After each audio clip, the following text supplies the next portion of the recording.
Hey, if you clicked on this video, the odds are your restaurant's struggling, and that's okay. My restaurant has struggled. It's been on the brink of failure, and maybe yours is too. So I'm gonna walk you through what I did step by step to undo that and become successful and thriving all in-house. The things that you can do today that are gonna move the needle. I'm Mike Gosher, Andolini's Worldwide, a real restaurant group, along with the Unsliced Restaurant System, a program I built for real restaurant owners like me to create definable success, not just more revenue, but fixing and up-leveling their professional lives. So let's dive into the first lesson. Why hoping things are gonna get better or just thinking, of course it's gonna figure itself out, is not going to work, and what you should be doing instead. So let's talk about being an ostrich, putting your head in the sand and thinking things are gonna get better, which so many owners do. But before I get into that, I wanna say, if you have this problem and you don't have time to mess around, you can choose to book a restaurant review call below. It is a real-ass call where we're gonna deep dive on your brand,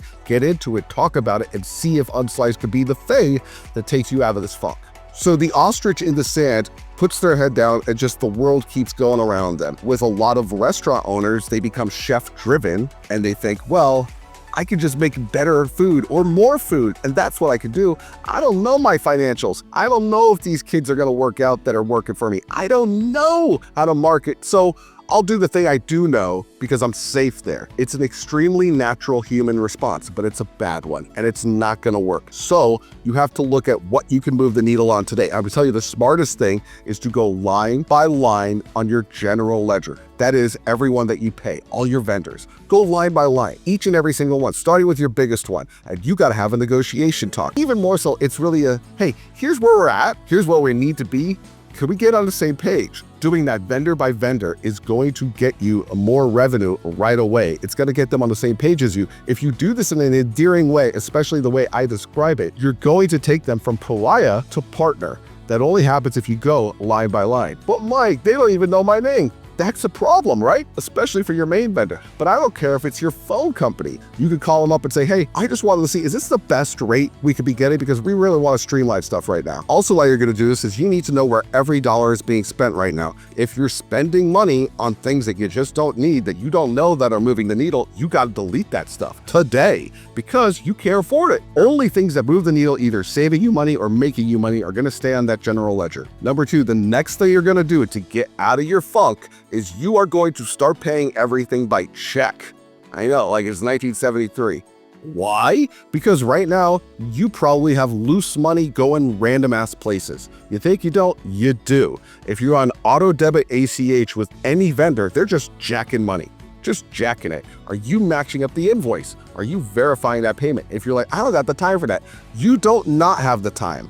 Because if they were to pull that out and you lost $1,000, $5,000, even $300, was that worth the 10 minutes? Is your time more valuable than that? No, it's not. You're just being lazy. You need to know exactly what went out and why and connect it, which the best way to pull that off is through paying by check for anyone that will allow it. And no one from here on out gets to auto debit your money unless you have verified the situation and seen the invoice. Along with that, cancel all auto debits in general. The easiest way you can do that for your debit or credit card is to cancel that card. I'm not saying don't pay your vendors. I'm saying cancel the card, see what fails, and they're like, hey, we need a new card on file. And you can then provide one, assuming that this is a legit company, or you'll find, hey, I don't even know what that app is. I don't even know who that company is.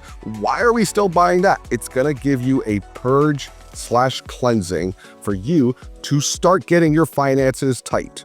Number three, this one's super important. You're gonna get everyone on the same page. You've stopped the bleeding of the finances. Cool. But have you stopped the double work? The double work of staff just doing each other's stuff, especially you and any other owner, whether it's your spouse, your friend, your family member, assuming you have someone else in the mix. Are all owners aligned as to what the goal and vision of this restaurant is? Even if you're a solo person on your own, does your staff know what they're expected to do?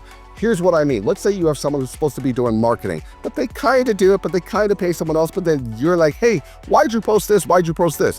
Everyone's in the pot. Nothing's getting accomplished. One person directly responsible for marketing. Now, everyone could put their input, but they have the say of it. Now, as you, as the final visionary owner, want to say, hey, I want this to occur, and if it's not, I'm going to jump in and fix it.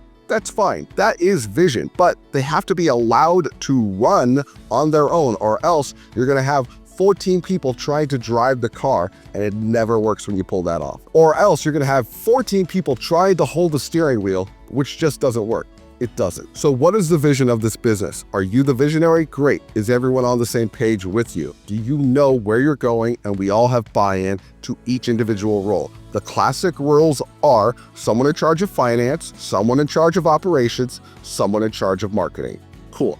If everyone's trying to be in charge of operations, everyone's trying to fix the training, or one person's trying to fix the training, but the owner's like, I don't like that, I don't like that, I don't like that, I don't like that. They now do not feel emboldened to do their job, and they're burnt out and they're like, screw it. And the owner's like, well, I need you to do it. I can't do it myself. And nothing happens. This is what paralyzes small business. So again, you fixed your finances, fix your mindset with you and ownership, because if you don't, this restaurant will fail and it will be your fault. Now that's harsh, but along with fixing the owners, that harsh pill you just swallowed also applies to your staff. You gotta cut any toxicity, whether it's you, whether it's them, any negative vibes, bruh, are not making you money. Now, I'm not just saying be easy breezy. No, it's very important that you're respected first and then liked second, but are they respecting you? Because if you're just being a jerk all day, you got zero respect. You have to be a leader in charge that empathizes with each individual employee. So that means, hey, I know you were late, which I'm sure has been hard for you to get here in the past. So let's work on fixing that. As opposed to, you're gonna be late again? What do you think we're really here? What do you think we're up to? That's not how you do it. Empathy first, boundaries second, and you will get to your goal. If you're a jerk, people are not going to want to work for you. They're going to act like jerks just like you, because that's the tone you've set. So fix the toxicity. And if you got a whole staff that's all sorts of negative, you got to have a full meeting with everyone for your cut the crap talk. Hey everyone, this negativity, we're done with it. So today's a fresh ass new day. Here's what we're going to be doing from here on out. And then provide them with what does it mean to have a seat on the bus of this restaurant. Here's what we stand for. Here's what you got to be doing. Here's what we're going to be doing in the future and the expectations of you. And if it's really bad, or just as a good idea, have an individual meeting on top of that. The big group meeting and an individual meeting. Because when you do that now, there's no ambiguity. And during this individual meeting, you got to ask them their goals. What do they want to achieve? Where are they at in this business? And what complaints do they have? Get it all out of their brain on the table so you can work with it and deal with it. And that sucks. It sucks to hear that you suck. But once you know you suck, you can unsuck it. And when you can unsuck it, you can now be a real ass owner. Now that we fixed those mindset issues, the next lesson is what changed the game for us. And before I get into it, I want to reiterate, book your restaurant review call now. We only have so many. I want you to fix this restaurant on your terms. It is very doable, but it has to be done a hyper-specific way. So choose your restaurant review call time below. I will get with you, deep dive on your brand, and get you to your goals. So this next one sounds easy. It's not, but it's super important. And that is this. Anything that does not 5x ROI, you're deleting. You have an app, it's $300. Cool, $300, but I don't care. If it doesn't produce sustainably and definably $1,500 in new revenue, gone. If it doesn't produce $1,500 in saved losses, i.e. waste of product, gone. If you think maybe it might, but you're not sure, gone. You got to get rid of bull crap. And there's a lot of bullcrap on a lot of general ledgers when you start to break it down, and it's eating away at your profit margin. So if you're barely making profit or losing it, you gotta cut the fat. This means marketing. And if you've been told the lie, well, I gotta spend 3 to 4% on marketing, bull. Total bull. What you need to do is create human connection, and that more likely than not costs nothing. So reduce your marketing spend, but increase human connection. That means emailing customers. That means shaking hands. That means kissing babies. It means all that. Don't kiss babies, probably weird. Keep leaning in on you, your ability to be a human, and talking to your staff and your customer personally, like a sniper, where it's like, I want to win you over. I want to win you over. Not spending $20,000 on Valpak coupons that go everywhere in town to no one who gives a crap, because they don't. And you get to be that genuine, real person, so allow it. And if you're like, I don't know, I'm not really the type of person that likes to go, get over that crap, because you can either be the personal no person that meets people, or you can lose everything. Your choice. So cut the crap, all killer, no filler. If it moves the needle and produces 5 times ROI, you keep it. Why 5 times ROI? If it costs $300, do you need to make $301? No, that $300 to get there, especially let's say if you had a 10% profit restaurant, which you probably don't. If you had a 10% profit restaurant, that would mean you are in the hole, all the labor, all the food cost. So you got to make that up. And it's usually 5 times to make that up. So that's hard. It's hard to produce 5 times ROI. And if it doesn't, don't do it. You know what immediately produces 5 times ROI? When that one customer who wasn't going to come in again does 10 times more, because they know you and they like you and they trust you. That's how you produce revenue, which connects to number 6. But Mike, I can't meet every individual customer. I get it. But what you can do is have an exceptional experience every time they come in, which means the menu is all killer, no filler. If it ain't dope, it's not on the menu. Because let's say you think, well, I could sell that. I mean, it's not bad. If I come to your restaurant and it's the only time I've ever been there and I order something and it's not bad. It's not the best I've ever had.